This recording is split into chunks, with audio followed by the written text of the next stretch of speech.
Now there's evidence to prove what was already known, that here there was a massacre.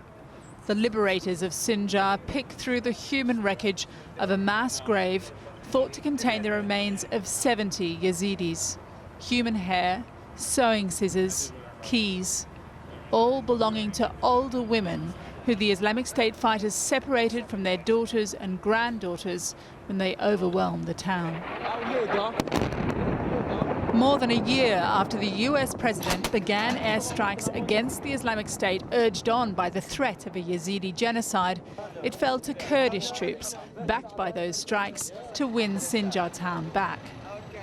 It may no longer be under Islamic State control, but 2,000 Yazidi girls and young women are.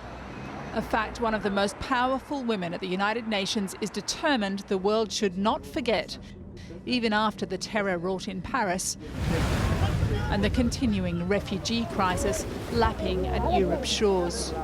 Zainab Bangura was once a refugee herself. I left Sierra Leone on a fishing boat. I arrived in Guinea, seasick. After 8 hours trip, I was sent back into the sea. I was refused to land, and I spent another 7 hours at the sea. I understand the pain, the humiliation, and you're treated with disdain and contempt. I also come from a country that went through 12 years of war. Zainab Bangura now documents abuse against women and girls. She's a regular visit to the refugee camps of Jordan and Turkey, crammed with Syrians. The only way to stop the influx, a political solution, she says, that ends the violence driving children like these from their homes. But it is the sexual violence used by Islamic State fighters against Yazidi girls and women as an instrument of terror that has tested even her understanding. We have misunderstood them, we have underestimated them, and we have done it at our own peril as an international community.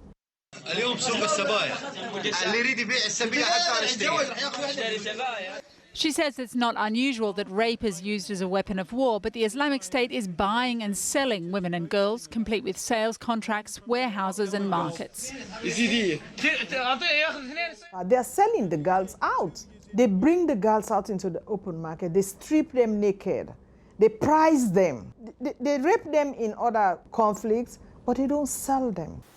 Among the girls she's met and interviewed are 2 teenagers now rehoused in Germany, receiving social and psychological support. Daesh came to our village. It was about noon. They collected all of us, then divided the men and women from one another. They took all of our money and our mobile phones. They divided us up and made a lottery. They wrote our names on pieces of paper. Then the men took a piece of paper, saw which name was on it. We then belonged to that man. So I met a young girl. I think she must have been like 15. So this sheikh, when he came for the first time to rape her, he came with a stick and a gun. And he asked the girl, what do you want? Me, the stick, or the gun? And the girl said, I'll take the gun. He said, I didn't buy you to kill you. You're going to be my sex slave. The teenagers now in Europe only escaped those who enslaved them after trying to take their own lives. I tried to kill myself 4 times. I tried twice to cut my artery.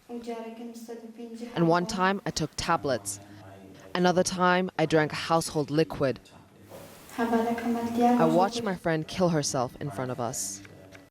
This is a statement of Baba Sheikh. Yes, this is unprecedented in the world. To encourage their girls to stay alive, the leaders of the conservative Yazidi movement have taken an historic step. The religious leaders among the Yazidi decided we cannot continue to allow the stigma that is associated with sexual violence or rape to be embedded on our girls. And say, these are our girls, we need to accept them back, which has never been done anywhere in the world.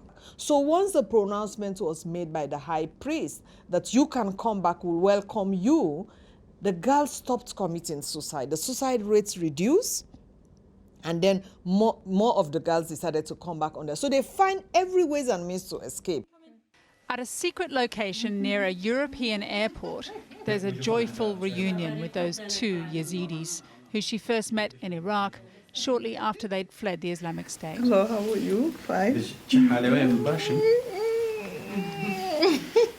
You told me you wanted to be a teacher in Lalish. So I told you that you must be the teacher, not so? Best way you can punish ISIS, you are actually the teacher, is to be what you wanted to be. Because ISIS attack your village to destroy you. So what you need to do is to prove to them that they've not succeeded.